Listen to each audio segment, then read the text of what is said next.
राहुल हुँ। गांधी लगातार एक मजबूत हुँ। नेता के तौर पर उभर कर सामने आते हैं, छात्रों की मांग को उठाते हुए दिखाई देते हैं। लेकिन आप ये भी देखिए किस तरीके से वो सिर्फ बीजेपी हुँ। शासित वाले राज्यों में जा रहे हैं, चाहे आप राजस्थान हुँ। कोटा की बात करें, चाहे हुँ। उत्तराखंड आप देहरादून की बात करें, उत्तर प्रयागराज। प्रदेश की हुँ। आप 2 तरह की बात कर रहे हैं, जिससे कहीं न कहीं ऐसा लगता है कि हुँ। आप ही तय नहीं कर पा रहे हैं कि करना क्या है। हुँ। क्योंकि अगर आप असंतुष्ट हैं, आप नाराज़ हैं, आप खफ़ा हैं, तो फिर आपका जो कथन होना चाहिए वो सरकार के एकदम खिलाफ होना चाहिए, मुखर होना चाहिए। क्या झारखंड में छात्र आंदोलन की वजह से राहुल गांधी दबाव में आ चुके हैं?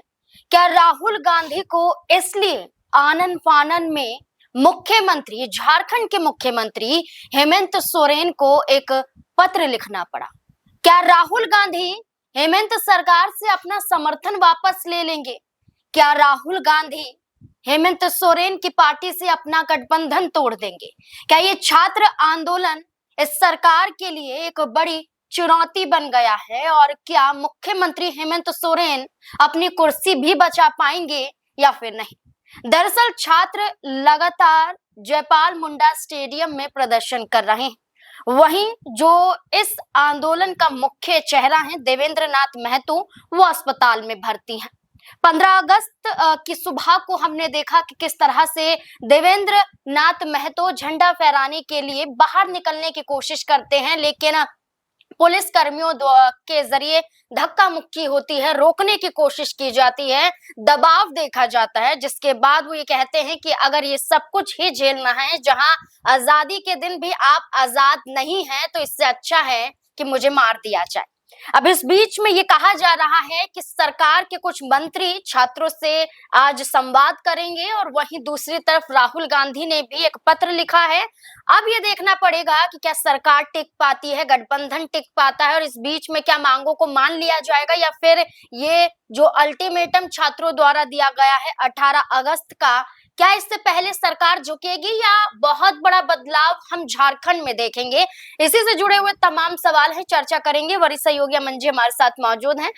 सर, बीते दिनों पुतला फूका जाता है जी। मुख्यमंत्री हेमंत सोरेन का, राहुल गांधी का और तेजस्वी यादव का। हुँ।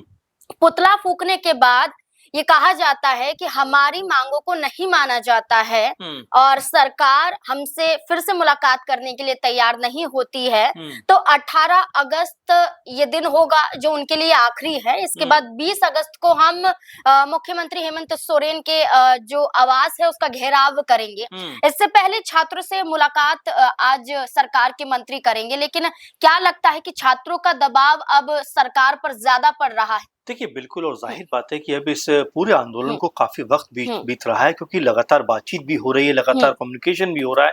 लेकिन उसके बावजूद आप देखेंगे कि हुँ। कोई भी हल निकल कर सामने हुँ। नहीं आया, क्योंकि छात्र जो हैं अभी भी अपनी 2-3 माँगों पर हुँ। पूरी तरीके से अडिग हैं। हुँ। सीबीआई जाँच की माँग माँग हुँ। करते हैं, जेएसएससी को रद्द किए हुँ। जाने की माँग करते हैं, जो परीक्षा हुई है, हुँ। और तमाम सारी बातों को लेकर रखते हैं कि भई इनका समाधान ज़रूरी है। लेकिन हुँ। सरकार जिस तरीके से अपने कदम पीछे खींचती हुई दिखाई पड़ती है, उसको लेकर भी तमाम सारी बातें यहाँ पर उठती हैं कि क्या राहुल गांधी जो कह सकते हैं जंतर मंतर पर जिस तरह से वहां पर हिंसक घटनाएं हुई और उसके हुँ। बाद में लगातार संसद के अंदर गतिरोध बना रहा, आवाज बुलंद करते रहे, ये कहते रहे कि अमित शाह जो गृह मंत्री हैं हुँ। उनकी हिम्मत नहीं है संसद में आकर बयान देने की, हुँ। और तमाम तरह से सरकार को घेरते हुए दिखाई पड़े। लेकिन यही बात अब सोशल मीडिया पर उठ के सामने आती है कि जब केंद्र को लेकर इतना मुखर है कि वहां हुँ। पर वो संसद नहीं चलने दे रहे थे, लगातार गतिरोध बना हुआ था, तो जब झारखंड में छात्रों के ऊपर लाठीचार्ज हो जाता है, तो क्या सिर्फ एक ट्वीट करके, क्या सिर्फ एक सोशल मीडिया पर संदेश जारी करके वो अपनी जिम्मेदारी से हुँ। बच सकते हैं? चूंकि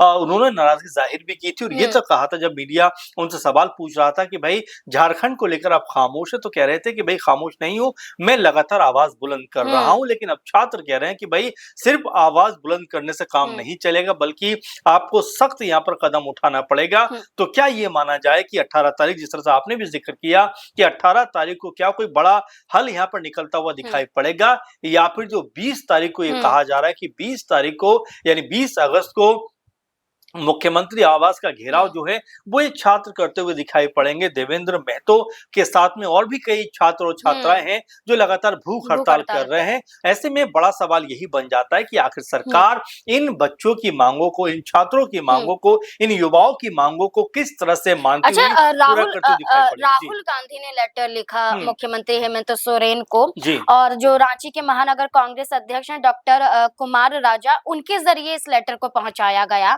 और ये कहा गया कि इस लेटर में लिखा हुआ है कि छात्र युवाओं की समस्याओं और उनके आंदोलन को संवेदनशीलता से लेते हुए जल्द से जल्द समाप्त करने की कोशिश करें।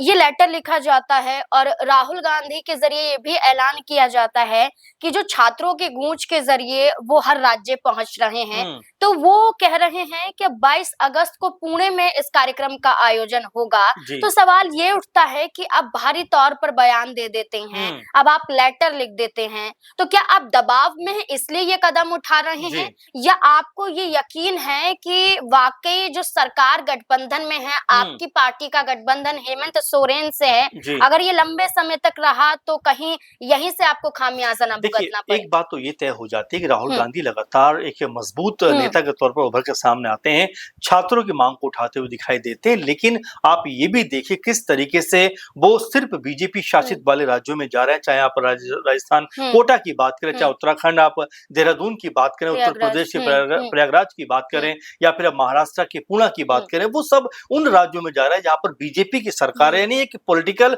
माइलेज लेने का प्रयास कर रहे हैं। लेकिन आप ये भी देखिए कि झारखंड में महीनों से ये लोग छात्र आंदोलन कर रहे हैं, लगातार अपनी आवाज को बुलंद कर रहे हैं, तो क्या राहुल गांधी को झारखंड नहीं पहुंचना चाहिए था? क्या रांची पहुंचकर जो जयपाल सिंह मुंडा स्टेडियम में यहाँ पर जाकर छात्रों से बातचीत नहीं करनी चाहिए थी? क्योंकि देखिए उन्होंने इस मुद्दे को काफी ज्यादा मजबूती के साथ में सामने रखा, लेकिन जब उनके समर्थन वाली सरकार इस तरह का कड़ा कदम उठाती जहां पर छात्रों के ऊपर लाठीचार्ज हो जाता है, और उसके बाद राहुल गांधी सिर्फ ये कहते हुए दिखाई पड़ते हैं कि छात्रों के खिलाफ किसी भी प्रकार की हिंसा बर्दाश्त नहीं होगी, तो सवाल फिर उनके ऊपर भी उठते हैं कि आखिर यहाँ पर कोई कड़ा संदेश या कड़ा मैसेज वो क्यों नहीं देना चाहते, क्यों मजबूती के साथ में उन छात्रों के साथ में खड़े नहीं होना चाहते? आप सिर्फ ये कहते हो कि भाई जो हुआ गलत हुआ, लेकिन उसके बाद आपने क्या कुछ कहा, क्या कुछ किया? क्योंकि ये तक कहा गया सोशल मीडिया पर कि राहुल गांधी अगर इतना ही छात्रों का दर्द समझते हैं तो क्यों अपना समर्थन वापस नहीं लेते, क्यों सरकार से अलग नहीं हो जाते, और क्यों दबाव बनाकर इन बच्चों की मांग को पूरा नहीं करवाते? इस तरह की तमाम चर्चा। अच्छा, 18 अगस्त को कांग्रेस की भी एक बड़ी बैठक होगी झारखंड के अंदर। राहुल गांधी तो नहीं होंगे, लेकिन जो झारखंड कांग्रेस है उसकी बैठक होगी। ये बैठक क्या बताता है कि जरूरत पड़ गई है कि कांग्रेस को अलग रणनीति बनानी पड़े, क्योंकि जिस तरह का दबाव पड़ रहा है। जी देखिए, एक बात तो ये हो जाती है कि जिस तरह से हमने झारखंड में देखा कि एक तरफ तो सरकार जो है वो लाठियां जो है छात्रों के ऊपर चार्ज करवाती है, वहीं इरफान अंसारी जो स्वास्थ्य मंत्री झारखंड सरकार में कांग्रेस के नेता भी हैं, वो जाकर छात्रों से हालचाल लेते हुए दिखाई पड़ते हैं कि हालचाल लेना कोई गलत बात नहीं है, लेकिन कांग्रेस पार्टी का जो स्टैंड मजबूत होना चाहिए कि अगर आप छात्रों के साथ में है तो वो दिखना भी चाहिए। सिर्फ सांकेतिक रूप से आप ये तमाम चीजों को दर्शा रहे हैं, दिखा रहे हैं, जो कहीं ना कहीं इस तरफ इशारा करता है कि आप दो राहों पर चलते हुए दिखाई पड़ते हैं। एक तरफ तो आप ये भी कहते हैं कि भाई चलिए सरकार के साथ हम बने रहते हैं, दूसरी तरफ आप ये भी कहते हैं कि सरकार जो कर रही है वो ठीक नहीं कर रही, छात्रों के ऊपर लाठीचार्ज नहीं होना चाहिए। तो ऐसे में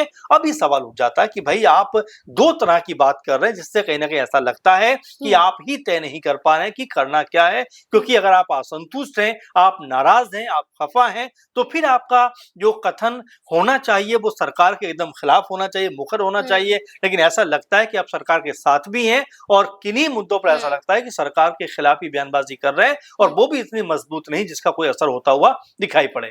एक और सवाल ये बनता है कि अगर वाकई होता है कि राहुल गांधी की जो पार्टी है कांग्रेस, वो झारखंड में अपना समर्थन वापस ले ले, गठबंधन तोड़ ले, तो ऐसी स्थिति में क्या होगा? देखिए बिल्कुल इसको लेकर भी तमाम सारे सवाल पहले भी नाज़मीन आते रहे हैं। इसको लेकर ये संभावना बनी क्योंकि सरयू राय जो जेडीयू के समय विधायक हैं, उन्होंने तो यहाँ तक कहा था कि गैर बीजेपी और गैर कांग्रेस सरकार हम बना सकते हैं। बाकायदा उन्होंने पूरा फॉर्मूला भी दिया कि भाई 34-35 जेएमएम के पास हैं, इसके अलावा आरजेडी के पास में 4 हैं, इसके अलावा जेकेएलएम के पास है और तमाम तरह से उन्होंने 41-42 लोगों का नाम गिना दिया। तो ये भी एक संभावना है, लेकिन ये इतना आसान नहीं है कि बिना कांग्रेस और बिना बीजेपी के सपोर्ट लिए हेमंत सोरेन जो है सरकार को क्रिएट कर पाए। तो हो सकता है कि अगर कांग्रेस पार्टी से उनका जो है अलगाव होता है तो कहीं बीजेपी के साथ सरकार बनाते हुए दिखाई ना पड़ जाए, क्योंकि पहले भी ऐसा हुआ है जब जेएमएम ने बीजेपी के साथ मिलकर सरकारें चलाई हैं। तो ऐसे में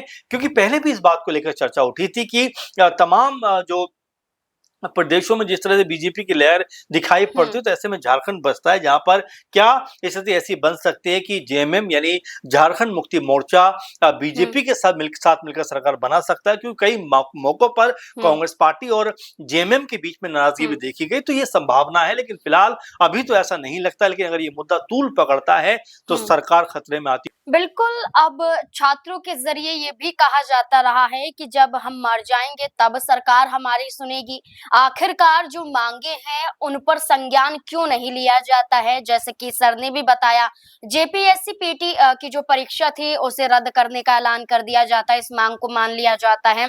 इसके साथ साथ यहाँ पर कई अन्य और मांगे हैं जिसके साथ छात्र आंदोलन पर अभी भी अड़े हुए हैं। जैसे जेएसएससी सीजीएल की जो परीक्षा है इसे रद्द करने की मांग की जा रही है, सीबीआई जांच की मांग की जा रही है और साथ ही साथ जो उम्र सीमा है इस पर भी विचार करने को लेकर ये कहा गया है कि अब उन छात्रों के बारे में भी सोचा जाए जो एग्जाम दे चुके हैं और जिनकी उम्र हो चुकी है, जो एक लिमिट होती है उस लिमिट को हटाया जाए ताकि उनके भविष्य के साथ भी खिलवाड़ ना हो। ऐसे कई मुद्दों के साथ, इन मांगों के साथ अभी भी छात्र आंदोलन कर रहे हैं।